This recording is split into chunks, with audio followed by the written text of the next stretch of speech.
I understand you're part of a Luna space thing.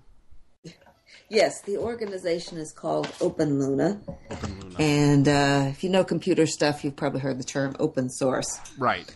And that was actually, I was trying to draft that. I was trying to express how that translates into this type of a project, that open source paradigm. But it means everybody's involved.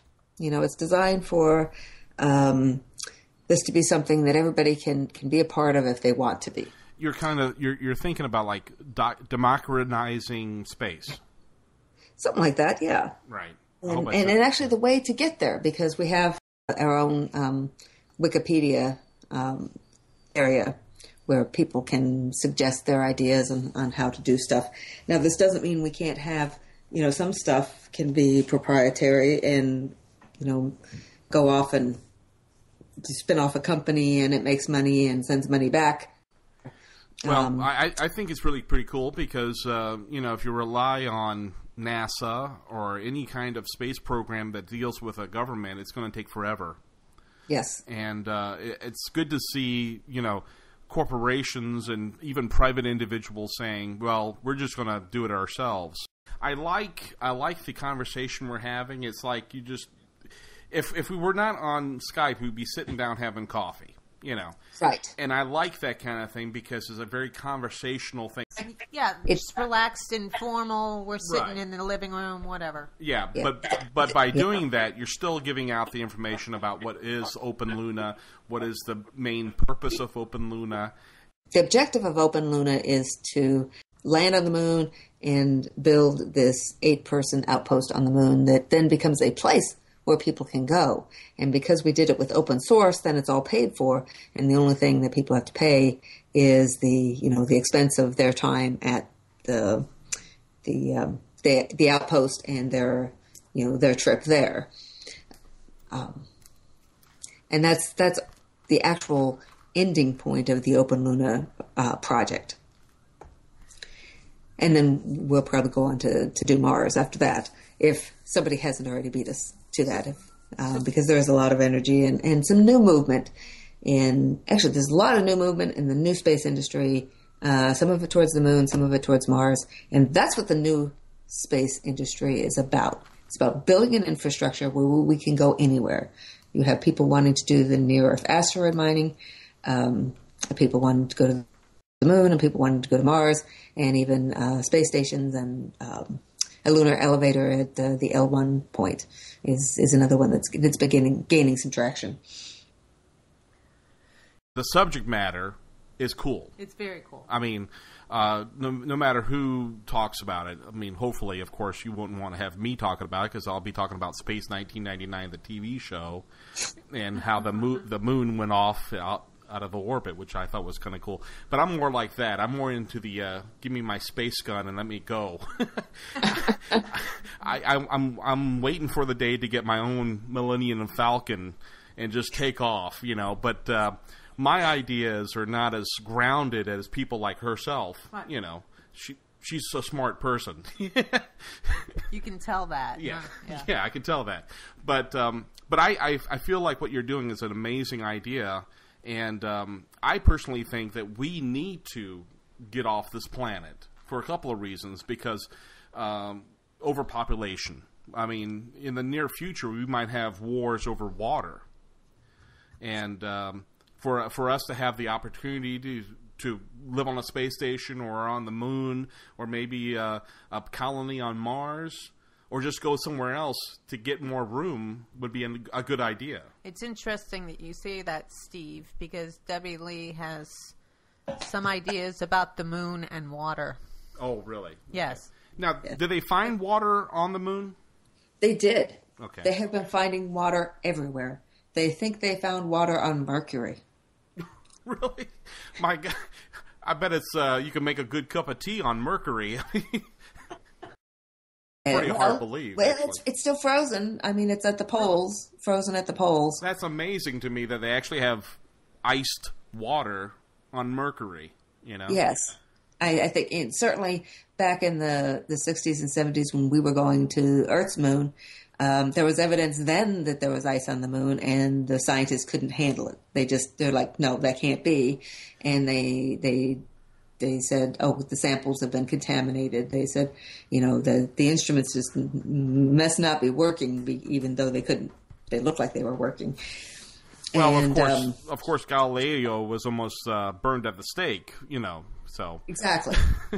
Galileo wasn't physically burned at the stake. No.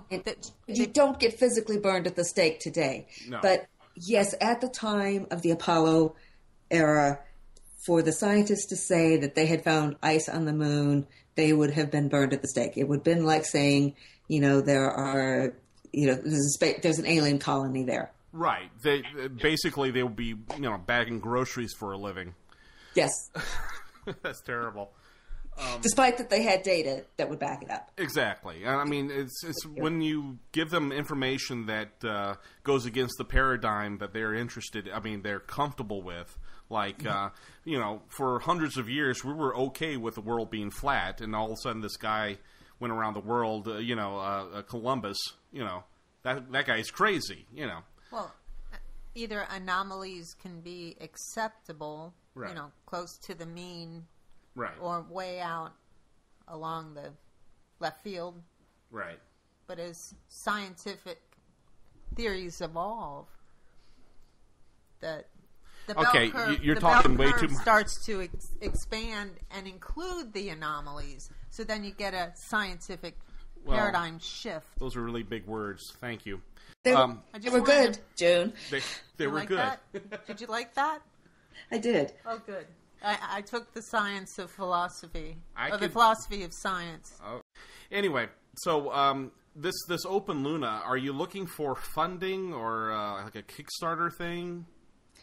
Well, the only the Kickstarter thing that we did run was for a rocket launch team that we didn't get a big response on, and also the contest we were entering was postponed, technically canceled, but is rumored to be reviving. Now we continued the group, but things personally changed for me, and including my relocation to Idaho. Right. So things kind of came to a standstill there. Gotcha. Now, Paul Graham, the project director, he just said he is planning to fire off not one but two very soon.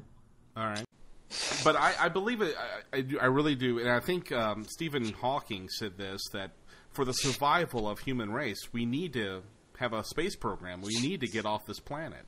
Part of our Kickstarter campaign, I said, any organism, whether you look at it organism or species, it's going to be spending a small percentage of its energy looking for new territory. Oh, yeah. The majority of its energy is procreation and, food and water and waste handling and, all the stuff and, what people normally do with their lives. Right. But there is that percentage of the population that is they're just explorers, and they're out there and they want to, it's just in the blood to go do this. And that's, and that's what I was trying to call into. It's like, if you're, if this is fire in your blood, then you are one of those people. Well, and, of course, I think the best thing is the idea of mining asteroids. I mean, if you tell a corporation that asteroid has so many $1 billion worth of rare earth metals, for a fact they're going to be trying to get a rocket ship up there next month. Well, I did launch a working group on the Yahoo groups. It was like 2003, 2004. That's what they were doing, was trying to figure out what the technology, because at whatever point that it costs less to go out and get these materials than the value in them, the mining corporations will go do it. Right. And I just moved here from Alaska. One of the most fascinating things are these big gold dredges. They had, it's a wooden boat, kind of like a houseboat, really big. and a kind of houseboat structure, and then it's got limbs going out the front and the back. And on the one end, they've got these buckets that are too big, you can't even move them. People use them for flower pots out in their yard. And big old chains and motors the size of, you can't put your arm around them. They're like 5 or 6 feet across. And at the time that they got them to where they are, there weren't any roads and there weren't any planes. But they got the stuff there because there was gold there. And these buckets go on the chain and they go up and they're scooping up the dirt and then they're washing it off inside the plant, and then it's pooping the excess rocks out, and it's pulling the little gold flakes out underneath. And I watched them build an overpass at 40, but in the middle of winter in January, we had like 3 or 4 hours of daylight. I was headed out to the science center. There's this big bright light on the horizon that isn't supposed to be there. At first I thought it was the moon rising. It's like, no, the moon's not up. And they had these big lights, and they poured cement at 40 below by putting visqueen over it so that they could have the overpass built by summer, so they could send trucks. They had to send a truck every 6 minutes from one side of the highway to the other to get from the pit to the existing plant. And that's what they had to have in order for it to be profitable. It happened to be 40 below during that time period, and they put the damn intersection in. Normally you would say, you can't do this thing in the winter. Right. I used to live in Alaska. I used to live in Anchorage, Alaska. And, 40 below in the winter, you don't want to do anything out there. It's pretty bad. Exactly. Yeah. And that is the mentality of the mining companies. As I said, the new space industry is about building infrastructure. And that was the piece that was really lagging everything else. And so we were our goal was to try to think about it and understand it, what the challenges were, and find the solutions to those challenges. Mm-hmm. Try to bridge this gap so that would happen sooner. And this group is still going. Well, I'm waiting for the Curiosity probe on Mars to find some kind of gold, and every time it scoops up some dirt, if it finds like a little flake of gold, that's going to pique a lot of people's interest in going to Mars real quick, I'm sure. Well, actually, water in space is the equivalent of gold. Oh, yeah, of course. If we had known in the 1970s how much water there was on the moon, we would not have stopped going. That's a thing that drove me kind of crazy. Is like, okay, we went there, and now they tell us that my cell phone has the computing power of every computer back in the 60s to put a man on the moon. I have more computing power in my cell phone, and I'm thinking, why can't we just go back, hook up my cell phone, and go? Well, that was we were teamed up with a guy called Richard Speck, and his company was Microspace, and that's exactly what he was doing. That was exactly his philosophy, and we've kind of bridged off of that. That's kind of where I really stripped down our space vehicle to send people is actually just this cage, and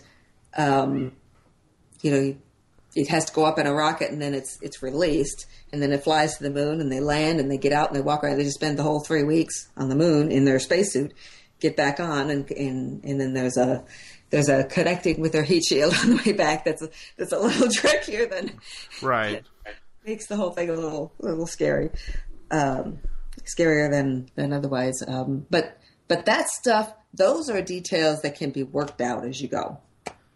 But that's kind of how it came to be. That stripped down method is because that is how you make it much more affordable. And where we got down to $500 million a project costing.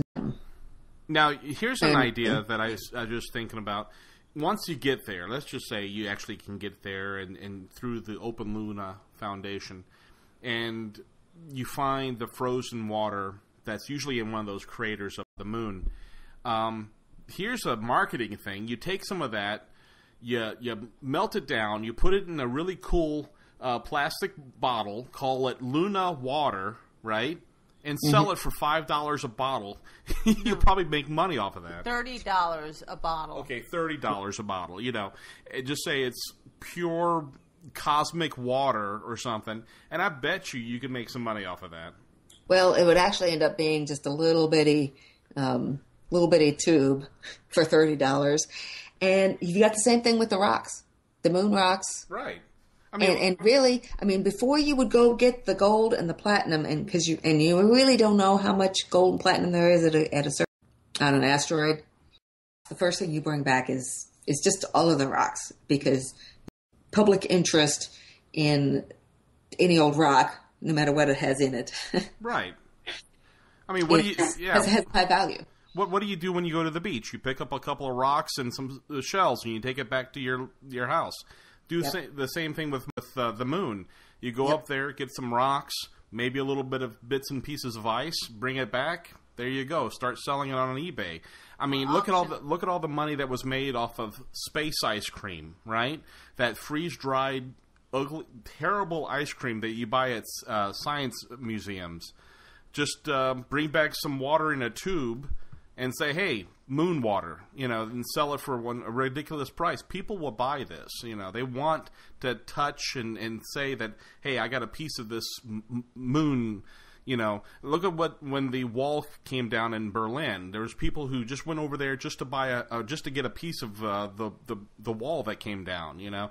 People want to feel something tangible to an interesting place in history. So, yeah, just going up there, living there, and bringing back a bunch of rocks, people would love to have that. Well, I wanted to get back to what you said earlier when you said that in the 60s, if they had known that there was water in the moon, we would have done a lot more since then. Yeah, we would have stayed there. Yeah. Well, it's hard to tell for sure, because as best I can tell, what killed the follow-on moon missions, and the astronauts will tell you that there was the intention was to continue to go. NASA had a plan. You know, they landed these 7 missions, and 11 through 17. Actually, 13 didn't land. And actually, there were 2 more. There were 18 and 19 were scheduled, and they canceled those. But they had planned on going. I mean, they were talking about moon bases and all this sort of stuff, and they had planned on it. It was the space treaty, which says that no country can own property on the moon. So Columbus sailed from across the Atlantic and landed on in South. Well, I guess it was South America. Planted the flag and said, "Now this area belongs to England." Yeah. So you couldn't do that anymore. Right. I think it was Spain, because Spain was right. Financing and everything. Right, Spain. Back then they had their corporations as well, so it wasn't Nike, it was Spain. But that's right.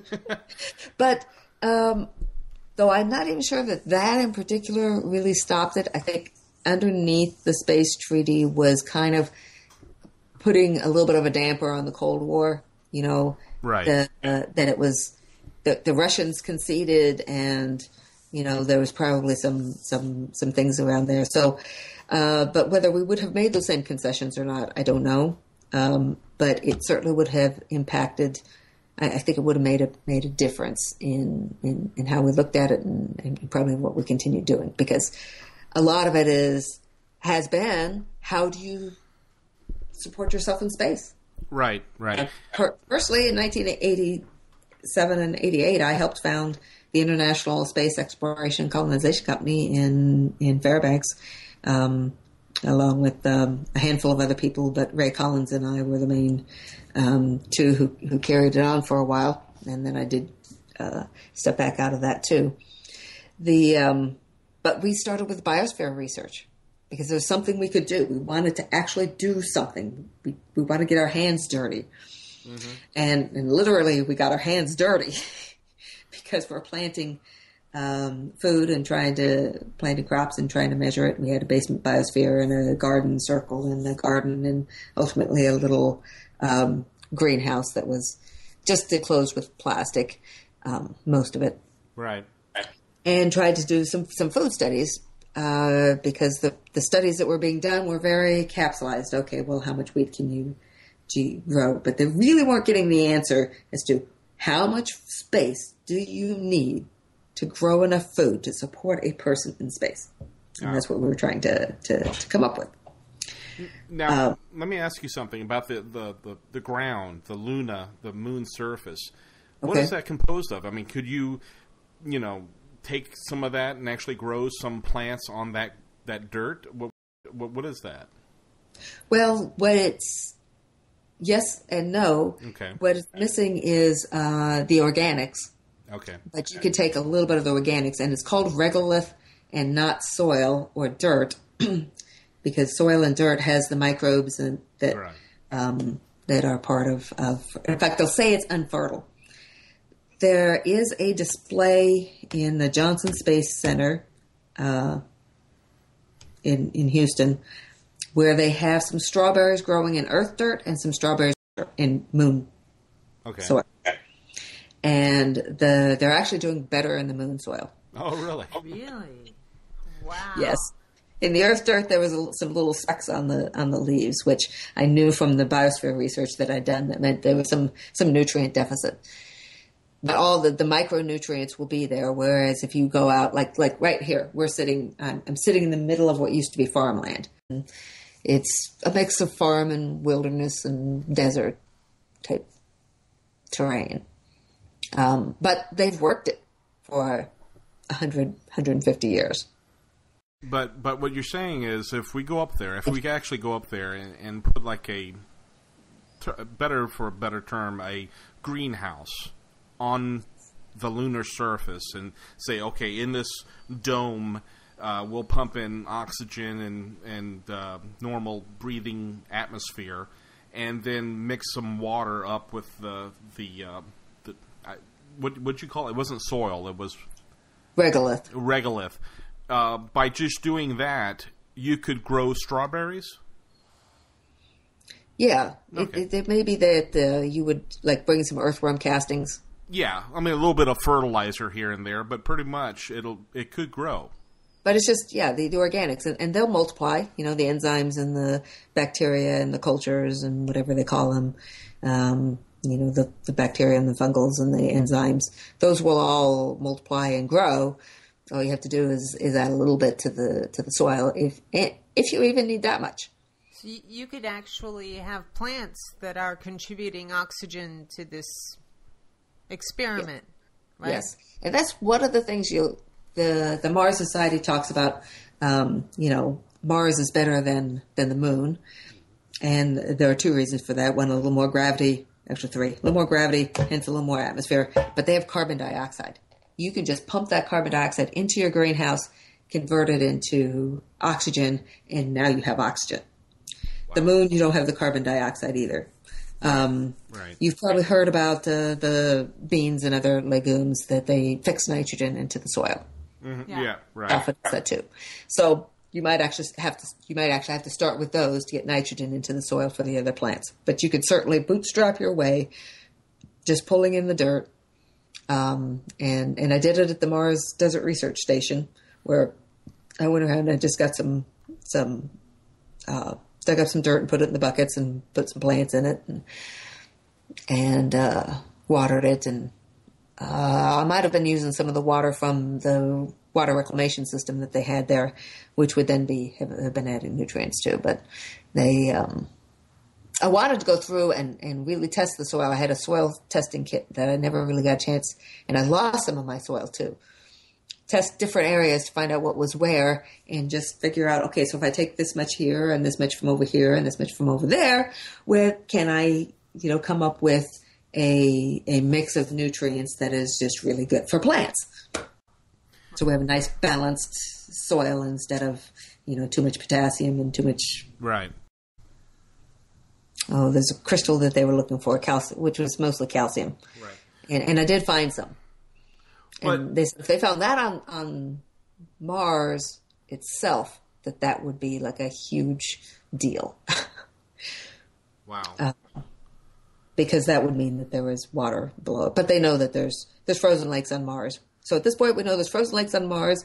We know there's water under the surface on the moon. I'm questioning whether there isn't more water than they have discovered so far. Right.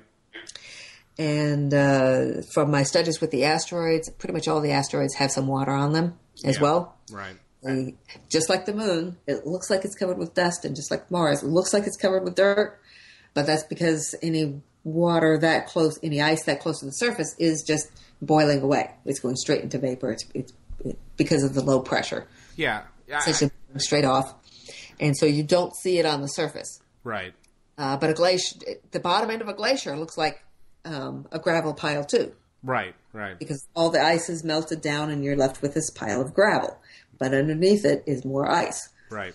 And so you've got that same thing going on with the comets. You have it with the asteroids and the moon and Mars. So there's really nothing. The only thing that's stopping us from having a permanent moon base or even some kind of colony on Mars is money. No. No? No. It's the desire to do that. Oh, well, the desire, sure. But, I mean, if we can go to the moon and we could try to get the water off the moon's surface, and also if we could do something where we have actual growing, surviving greenhouses on the moon that can sustain a moon base, I mean, it sounds like something that can be done. Yes. Right. Yes. It's just that, right. like I said, you need money. There's some technology that we need to figure out, but it's all figure-outable. Right. It can be done. Yeah. But when I say no, I say it's not even the money. The money is not the problem. Okay. The problem is the desire to spend the money there. Uh-huh. And most striking example. And so way back in the 70s, Gerald O'Neill was championing this a lunar mining base to build a 10,000 person space station at the L5 point, which is a place in orbit between the Earth and around the Earth and the Moon. Uh-huh. Gravitationally, it's a special gravitational spot between the Earth and the Moon.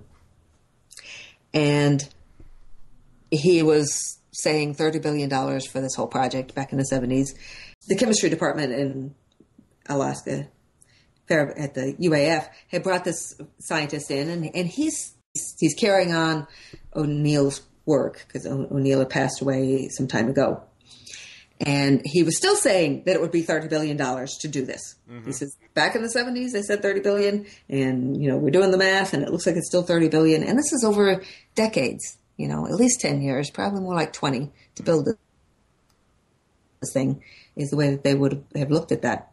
And I kind of thought, well, okay, we'll double that to $60 billion. The next week,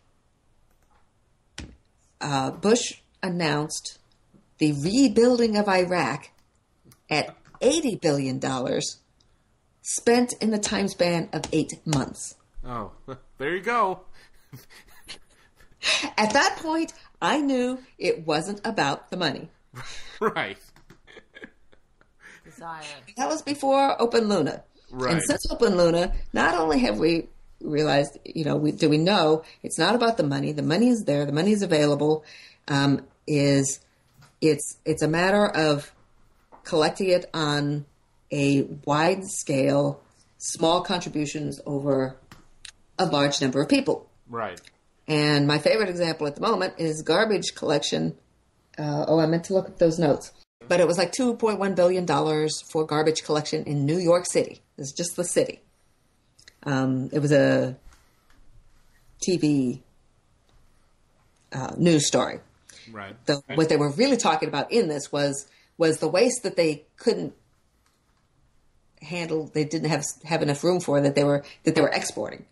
So like $500 million was spent in getting their trash, paying somebody else to take their trash. Wow. But it was like $365 or $360. I don't know. It was a small $300-something a year for 6 million people. There were 6 or 8 million people in New York City.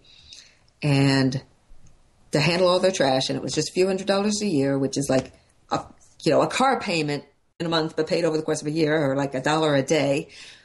For 6 million people, it would give you $2 billion, and our budget for doing the whole thing is under $2 billion, or certainly may come up to about that. If we took some more conservative approaches and sent 3 people in a capsule, or had them collect in a capsule for their return mission.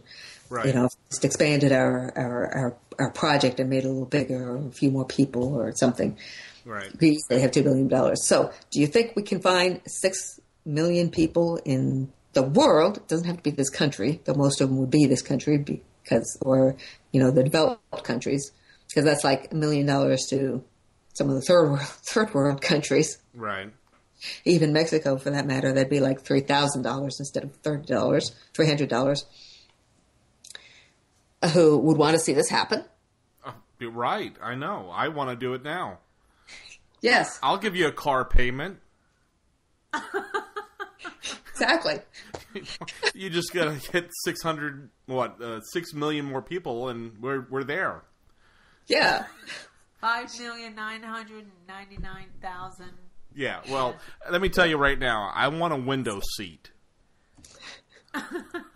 Well, you may not get you could get your own seat for that, because there is one of the seats going to be is up for a drawing, and there's driving rovers is up for competition. So we have this whole entertainment revenue concept. All you need to do is get a bunch of rednecks who like to do the off-roading mud bogging thing and say, we're going to do it on the moon. Right, and you could have a reality TV show with rednecks ATVing on the moon. Rednecks on the moon. I tell you, it would be amazing. You would probably have that money within a weekend. Do you know how much they spend on their trucks alone? Right, we're looking at corporate sponsorship, reality TV series, and rednecks, entertainment revenue. It's a no-brainer, but we can't get across to people to even give us $25 to $50 for membership for the organization. Gotcha. And, I understand. And some of that is that there are a bunch of little groups out there, and what you really have to do is create fire. Right. You have to fly, or at least have a rocket engine spitting some fire out, and we can do that for $50,000 to $100,000. Well, people like fireworks, Yeah.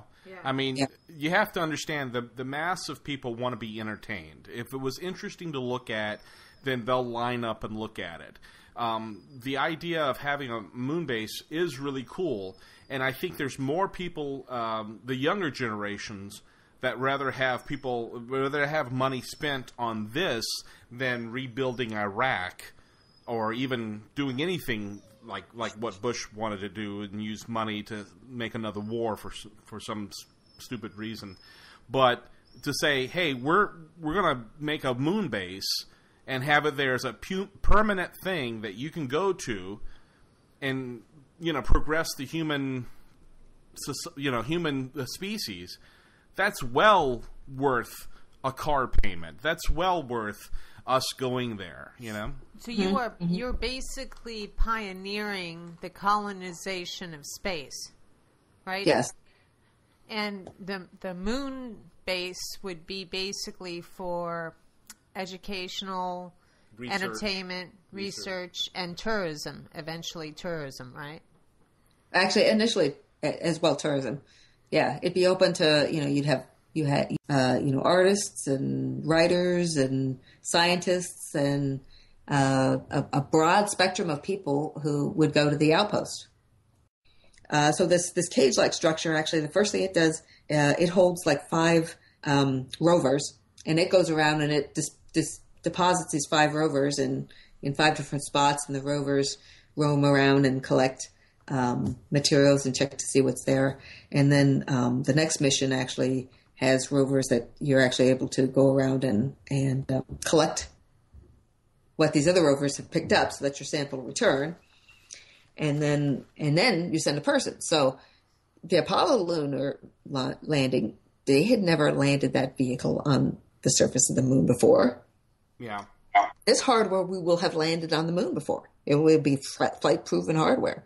So then the next thing is a person, maybe a small set of 2 or 3 people, each in their own little cage, landing. And then from there, picking where the outpost would be, and then start sending, multiple people would go.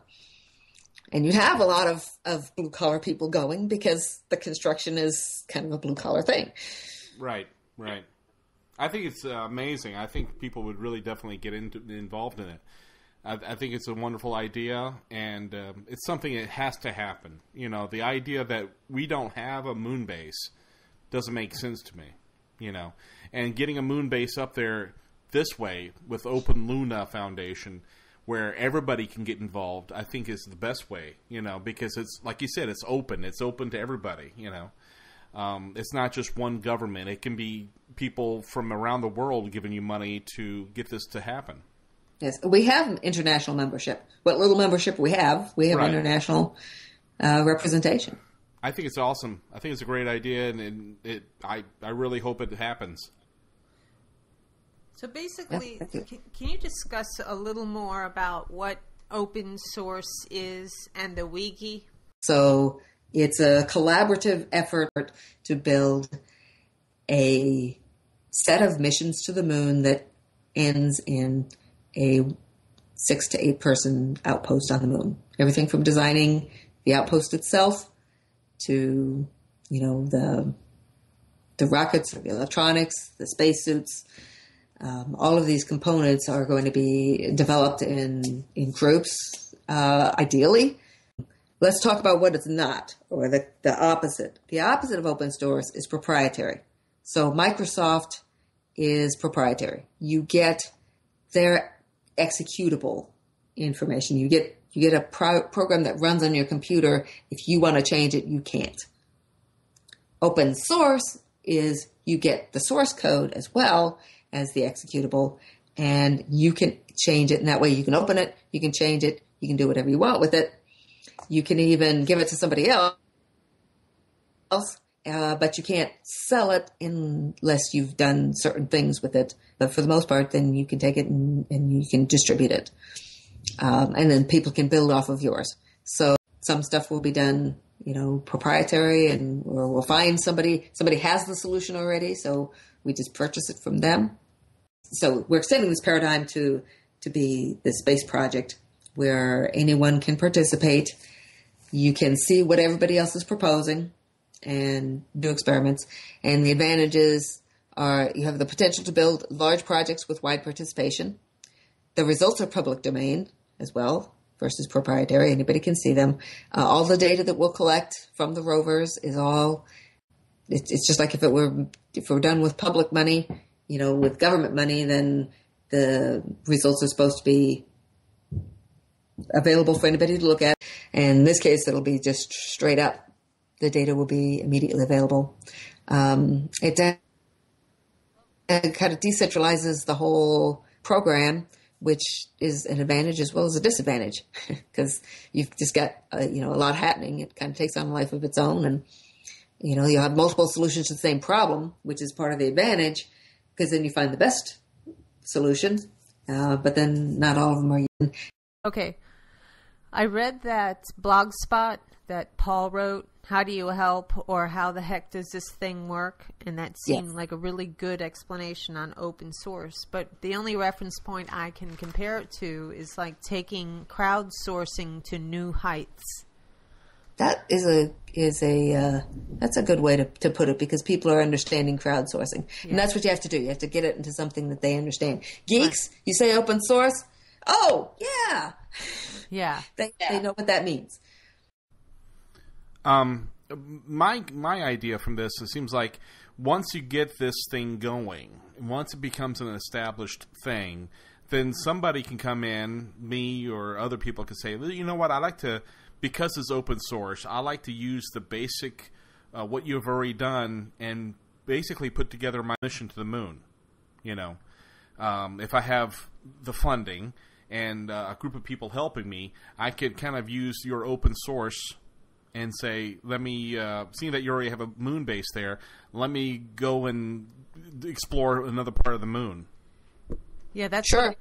I mean, by its own nature, it's open. So it's like software from Microsoft is not open. So you can't use that for your own purpose. I mean, if you buy it, you can. But you can't take it apart and make something new from it. Open source is open. So let's say a software program that's open source, I could use it for its intended purpose, but I could also add to it to possibly improve it the way I see it. It's a disadvantage of the open source is that it's difficult to get investors for the whole project because they want to have some way to control that technology. Right. But the way these things happen fast is by sharing ideas. Right. Yes. And one of the reasons that we did that with the near-Earth asteroid mining discussion group, it was intentionally open source. Just some of the philosophies of the people who were doing it, but also the nature of the process. So it's just you're uncovering it as you go. It's like, okay, now we've learned this. Oh, hey, we figured this piece out. From that says we need to do these other things.